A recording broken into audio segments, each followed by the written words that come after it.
А мы держим путь на Соловки, стартуем из города Кемь. Здесь практически в любом отеле можно купить билеты туда.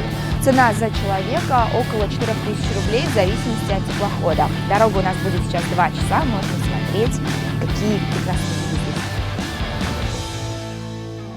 На весь мир Соловки, включенные в список всемирного наследия ЮНЕСКО, известны благодаря Соловецкому мужскому монастырю. Соловецкий Кремль и купола Спасо-Преображенского собора видны уже на подходе к острову. Но мы решили подойти к изучению архипелага основательно и сначала отправиться вглубь острова.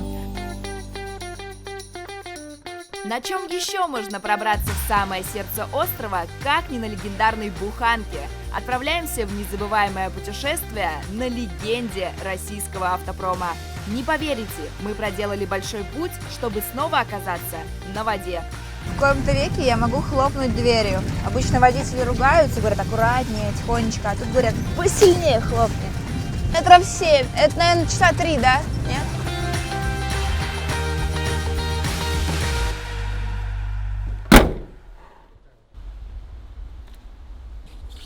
Главное ее спихнуть. Может, я ее смогу. Подождите, вторая нога-то у меня на берегу осталась. Что-то нас перевешивает. Да, конечно, перевешиваю. А мы находимся на Питьевом озере и сейчас посетим всю систему каналов. Скорость у нас небольшая, поскольку здесь нельзя использовать бензиновый мотор, поэтому максимум до 10 км в час разгоняется лодка. На Соловецком архипелаге насчитывается несколько сотен озер. С давних времен монахи, жившие на островах, формировали водоканальную систему, чтобы осушать болота и поддерживать необходимый уровень воды. Только в XVI веке при игумене Филиппе каналами были соединены больше 50 водоемов.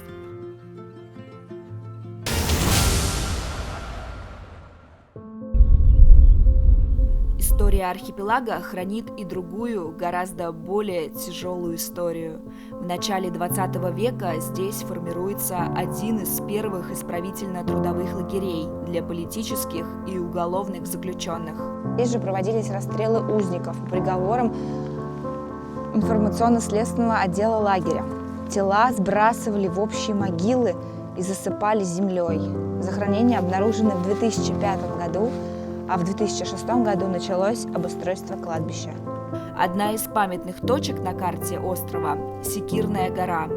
Здесь располагался штрафной изолятор, 4-е отделение Соловецкого лагеря особого назначения. С давних пор хозяйственная деятельность монастыря требовала создания отдельных объектов – скитов, на территории которых заготавливались различные продукты.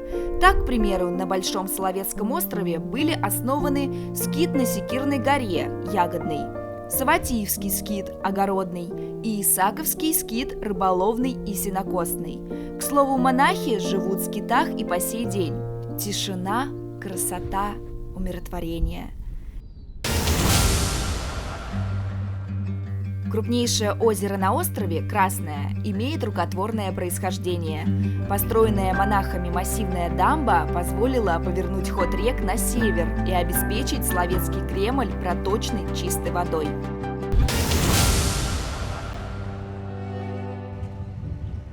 А мы, наконец, добрались до главной достопримечательности – это Соловецкий монастырь. Кстати, комплекс памятников Соловецкого музея-заповедника внесен в список ЮНЕСКО. В XVI веке на острове началось строительство крепости. Могучие стены, сложенные из огромных гранитных валунов, объединены 5 оборонительными башнями до 15 метров высотой. В стенах башен сделаны бойницы, ниши для бойцов и камеры для хранения пороха и ядер. На территории крепости находятся 2 старинных собора – собор Преображения Господня и собор Успения Богородицы. Оба выстроены в камне в XVI веке. В течение столетий Соловки стали свидетелями очень разных эпох. Единственное, что, наверное, не покидало эту территорию никогда, это вера. Вера в Бога, в душу, в будущее. Остров оставляет очень сильное впечатление, и мы сюда обязательно вернемся.